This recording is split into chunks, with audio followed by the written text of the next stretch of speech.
luôn cú ni vi bang mệt và yang được buồn sang khắp mình nít này mày mong đung hàng lấy sắp về đi gà new kèm thư cái buồn sang đi gà đã gặp mức lấy buộc lại hàng lấy tiếp của bọn mạng bình cực na cái đặc sản Việt Nam giờ đã này đang yêu một bình nhú pol mạ bọt lấy tầng nằm bát bay cái nước phun dạ bọt giờ nó mò lượt lọc lúc liền xa lấy tầng bị pol dạ bọt mong chặt nhau lũ ní nào bạn ní vậy sẽ đi xí đi giờ nó này mày mạ rút bởi ní vậy sẽ đi xí mạ bọt hàng là đi bình dân như tôi bị pet hàng lấy đáo lấy tầng lấy cái cả lấy phiền lắm này giờ nó bây là lùm nuôi ta bô mệt vả nhưng bạ lệ ngày lấy để đáo lấy trong cái cao lên nuôi mỏ này giờ nó lấy cái cao lên nuôi nhưng bạ lại đang lạc đi ở đoạn này rim nít mông cái nào buồn sang tam pier này cả đã nếu cả năn bình pol dạ bọt bình tổ sơ như giáo tù nhân lương tâm giờ nó lấy này mày bread ấy mức biện sắp lấy rút video bởi bu bởi rút plon này. Thưa quý vị, tại phòng họp này của Hội đồng Nhân quyền Liên Hợp Quốc vừa diễn ra một sự kiện chưa từng có, đó là chuyện Việt Nam vừa là thành viên Hội đồng Nhân quyền Liên Hợp Quốc lại vừa có tình hình nhân quyền được kiểm điểm. Tại kỳ họp này thì Việt Nam nói rằng họ đã có cải thiện rất nhiều về nhân quyền và đã đáp ứng được hầu hết các đòi hỏi của quốc tế. Với những thành tựu mà chúng tôi đã nêu đầy đủ trên, cuộc sống của người Việt Nam ngày càng được cải thiện và họ đang được hưởng tốt hơn các quyền cơ bản và tự do. Rồi nó lại bố lấy tôi mạ bọt bình ta hàng lấy bộ người giàu hàng lấy nhập ta bình pol bọt này như lệ cải thiện lấy cơ lấy nhân quyền với tôn giáo tại Việt Nam với đây như cải thiện do kết lệ rằng pre như kiểm điểm bởi anh đi nắp buồn cùng bọt tôi nhiều hiệp này em mơ là Fully conscious of these difficulties and challenges, the Vietnamese Nhận government thức được đầy đủ các khó khăn và thách thức, chính phủ Việt Nam sẽ tiếp tục cải thiện hệ thống pháp luật trên cơ sở hiến pháp năm 2013 để thực thi quyền cơ bản. Em bố mà mang lại phiền mang luật nhiều màu lẽ có lại phiền cái cả lại đáo mà lại phiền như lẽ 2013 nó này 2013 em bố lẽ mang lại phiền như tươm tôn giáo như là đều bình đẳng đức pháp luật nhô lệ tương hàng lại nhân quyền tự do thông tin tự do báo chí tự do hội họp xăm trở lại này bố mà do kết lệ đạn này tụi mình làm chặt Việt Nam lưu nhiều đồ bỏng nhiều đồ mạ cự lên nhiều kẻ kia và sang lên trong tập năng nhiều mạ trong piêng tập năng trúc là gì mang nôn dân tộc nào chỉ về do hết tay gì lưu lên đồ sang tự do hàng lại đáo lên hàng lại kể cả lại biển như vậy em đang lại nhiều ăn căng lại nhiều hẹp do kết lệ đang yêu thế nhủ mạ bọt lên trong kiểm điểm trước mặt Liên Quốc lại em lại nhiều hẹp này Và tự do của người dân và đảm bảo sự hòa hợp đồng bộ giữa tiêu chuẩn luật pháp quốc gia với tiêu chuẩn luật pháp quốc tế.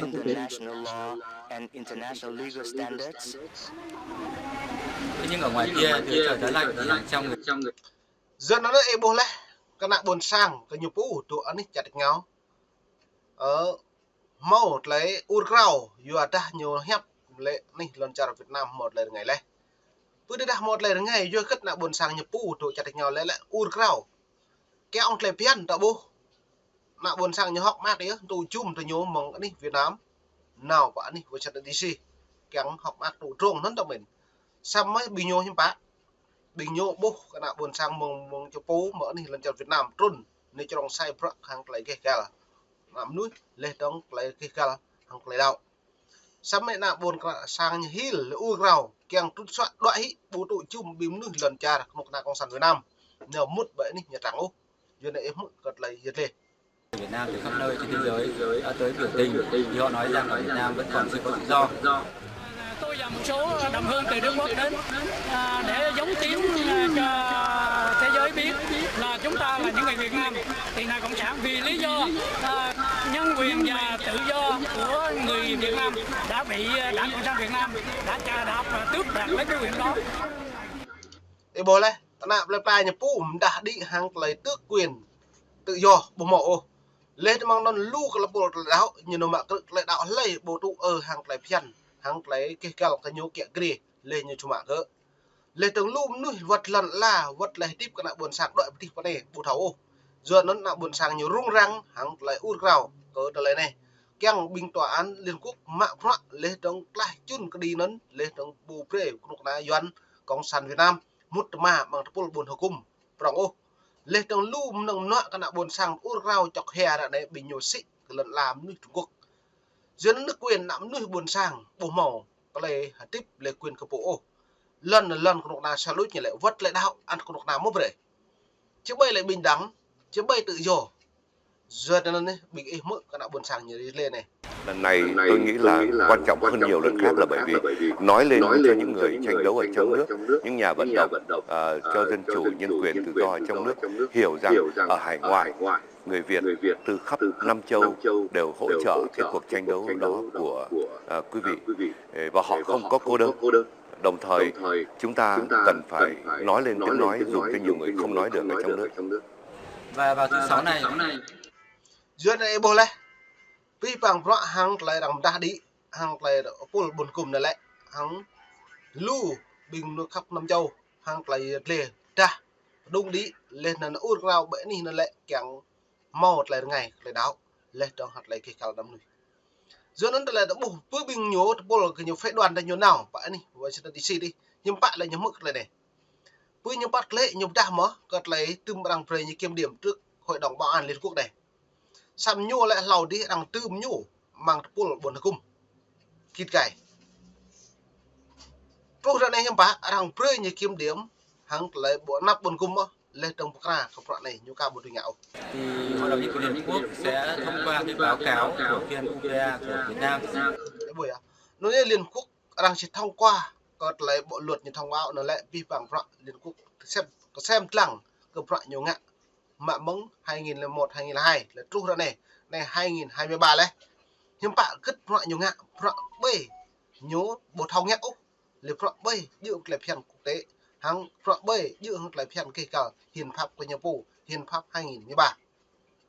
Và chắc chắn họ sẽ lại đưa ra rất nhiều thông cáo. Các nước thành viên Liên Hợp Quốc thường có thỏa thuận với nhau.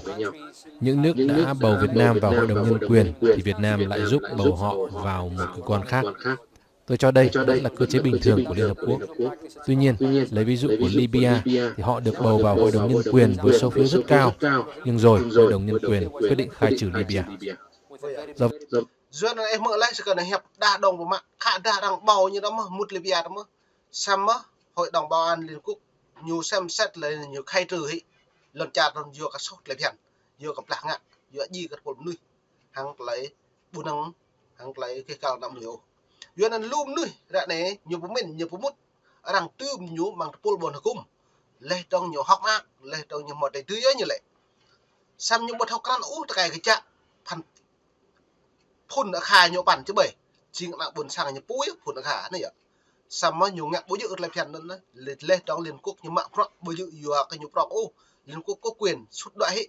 pol bình nhô hàng lại trộn bên này giờ nó đã bổ lum ta đã này bìm nuôi và là này lại nhiều từ cao từ đại dàn pè kiêu ngạo có đi cái nhập phủ mua nó lại đọc lực cái nhố bộ màu lại thích xàm ta lại cất hàng lại kề cao năm nhiều mẹ muốn nó bề pol buồn cung á bù tụ chung nhổ lên mang non vật cả nạ buồn sang cái nhập phủ cắn lắm mắc vì bằng phọc cái nhố ngạ lại trong nhiều lực cái nhập phủ giờ mà đã khai trừ cái nhố nhưng bác nhưng màu mất lại tiếp xịn nè trong cái nào lấy trong lại trúc cái nhố màu mà đang nhiều cái nhố đây này bị cặp lăng xem vi bằng phọc đang mới lên đây. Vậy, tôi thấy không có lý do gì mà Hội đồng Nhân quyền không thể khai trừ Việt Nam do tất cả những vi phạm mà chúng ta đã được nghe vẫn đang tiếp diễn, không hề ngừng lại kể từ khi Việt Nam vào Hội đồng Nhân quyền. Giờ nó lại bố mong ta cất ô đang một đùi nhá còn lần cha của Việt Nam được ta kéo tình lại phiền làm à vừa ta lại phiền là à lại đang được xem đang được lặng nên nào còn lần cha luôn đang tuy ngạ lại đang tuy với mốt nhổ lại đang tuy ngạ và nhổ lực cái nhổ sút đại cái nhổ bằng gệm thộ anh đi Liên Quốc lê trong đang chỉ giáp nhôm chìm nuôi so sát lê trong đang tươm nhiều dân sách đen lê tướng vi phạm pháp đang công vấn nông luận trong làm vất cầm nuôi như pu vất prak đồng tiền nhiều giao dịch chặt đánh nhau tuy hàng chặt Ukraine hàng Karen Ukraine hàng chặt Nga nhưng bạn là bố tôi prak Nga hàng này là đồng bằng tí punya mak prak đồng bằng pa mi pia mi ne tuh ke cara Ukraine ra đây có con sán cả cái bờ ra đây những mẹ núi bị pol mẹ sát núi chỉ đấy lên trong núi một nhà đi gà là lút pol còn nhập kinh lên trong vật bình dần nhớ phố cả cái bờ cho nên đây không mong biện nít lâu quy mô này. Giờ thì Việt Nam đã là thành viên của Hội đồng Nhân quyền Liên Hợp Quốc. Giờ nó là vi phạm em mượn lấy rằng nhập của nhau là hội đồng bằng liên quốc này do kết lại rằng từ khi nhau cho nên môn này lâu quy mô này đi gà new mong đi môn mềm đúng đi gặp thêm môn về đại là tình thấu buộc lại đây là trong mạng phận nhau ni vi phạm không bị các phản lum nhưng còn đừng để bục lên nhiên cỡ lại riêng một đại dân đang phát đi mạng phận nhau